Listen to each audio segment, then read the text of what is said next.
Alright, welcome. So today we have SUSANO. He just came out today. So with that being said, or as of today this recording, so with that being said, some of the things I talk about in this video, they very well could change as far as like the items they could change.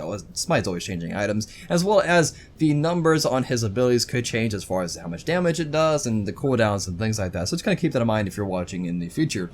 However, I've already talked about his abilities in the previous video, the first impressions video, so I'm not going to go in full depth about his abilities. However, I do want to, make a couple points that you should probably keep in mind on helping you determine what to build for SUSANO. And this is kind of my opinion as well. I kind of feel like he's more an ability-based assassin. But let's get to abilities real quickly. Now, as you can see, first off, all of his abilities do damage. They vary from high to low, the lowest being his 2, the highest being his ultimate right now, and as well as his Storm Kata. The Storm Kata, it hits twice. Now, you might just glance at it and say it's only 210, just with, the single ability, but it does hit twice, not 3 times. The third attack, the dash, does not hit. However, that is 210 times 2, and then the physical power scaling from your items to additional damage to that ability is 90%. So it hits really hard.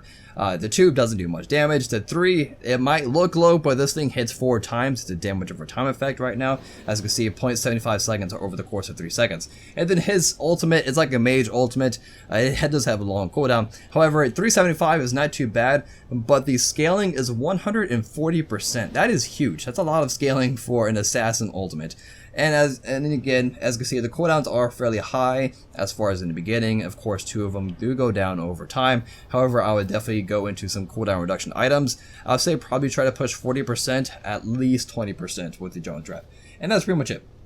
Now, after you use your abilities to get closer to your targets, because that's like what 3 out of his 4 abilities do, is they kind of allow you to close gaps, you will be throwing some auto attacks in there. So items like Stone Cutting Sword is pretty good, as well as you could throwing a Kens in there if you really want to.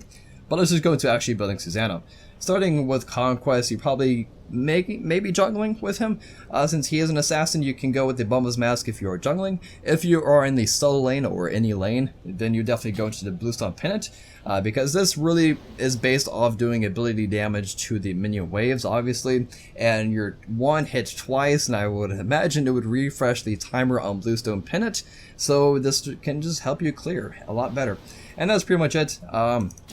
Just kind of disregard this item slot for builds for other game modes. I feel like his build wouldn't change too much from game mode to game mode, just personally. Now let's go into the actual boots. Definitely go with the warrior type of boots. If you're looking for a lot of physical power, if you're looking to do a lot of ability damage, in that case, going with the warrior tabby. And then after this, you can go into the good old combo of the Jones Wrath into the Breastplate of Valor. These 2 items, they both have 20% cooldown reduction, giving you the cap of 40% cooldown reduction. You also get a lot of physical protection, so if you go to gank solo lane or gank the duo lane with the ADC, or fight the enemy jungler, you have plenty of physical protection with the breastplate. Allows you to easily move around team fights, and if you do take damage, you're not going to get hit too hard, as well as obviously physical protection helps against objectives and things like that.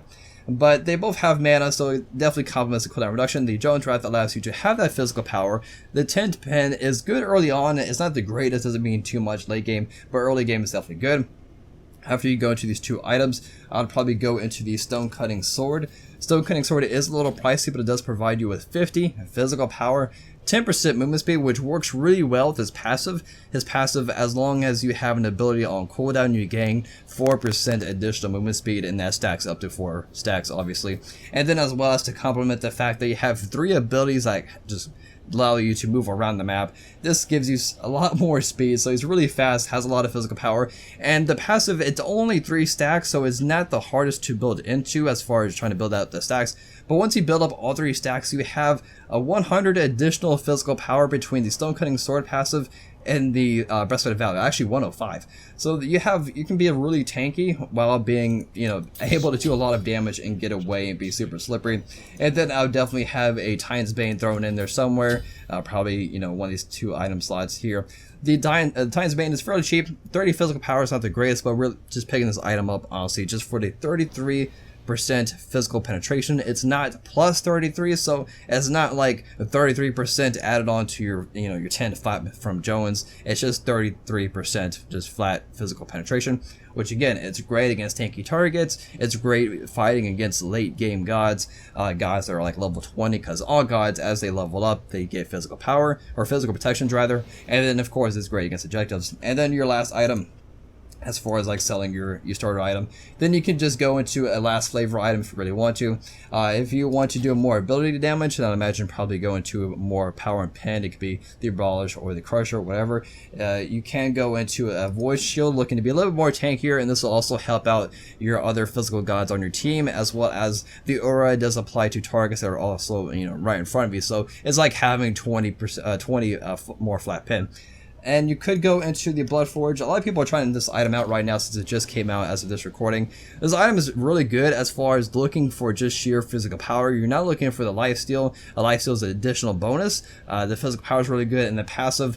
This passive has no cooldown. As of testing this, you can kill somebody 20 seconds, kill somebody, refreshes back up to 20 seconds. So it's really cool. You can't mess with that. However, if you're looking for the most physical power from an item, you just go into Transcendence. Doesn't matter if you have stacks or no stacks, Transcendence will give you more physical power than Blood Forge. You may wonder why, because it says only 35, but the passive gives you more physical power based off of your mana. So if you're level 20, you have a lot of mana, you gain mana as you level up, and without stacks, Transcendence will give you a lot more physical power than the Blood Forge. So that is pretty much it. As far as the build for like arena, you just go into the boots, the Jones Draft, the stone cutting, the breastplate. You just go to the same items, I would feel, and then the last item you can just change it up to just better fit yourself, you know, whatever you want to go into. And that's just basically how I'd build my SUSANO, is cooldown reduction and high physical power in pen, this personally. And then as far as relics, it just depends on what you need. You're probably going to need some purification since you have no CC immunity, and if you do get locked down, you're going to have a hard time. So I just go into purification, and then the other relic is totally up to you. And that is pretty much it. So hopefully it was helpful, and I'll see you guys next time. If you have a build that works for you for SUSANO, please let me know if it is different from mine. I would be interested in how a full, like a Kali type build would work for SUSANO. I don't know how that would work because you're going to have really high cooldowns, but that's just my opinion. So let's just go and end it. So thank you guys so much for watching, and I'll see you guys next time. Peace.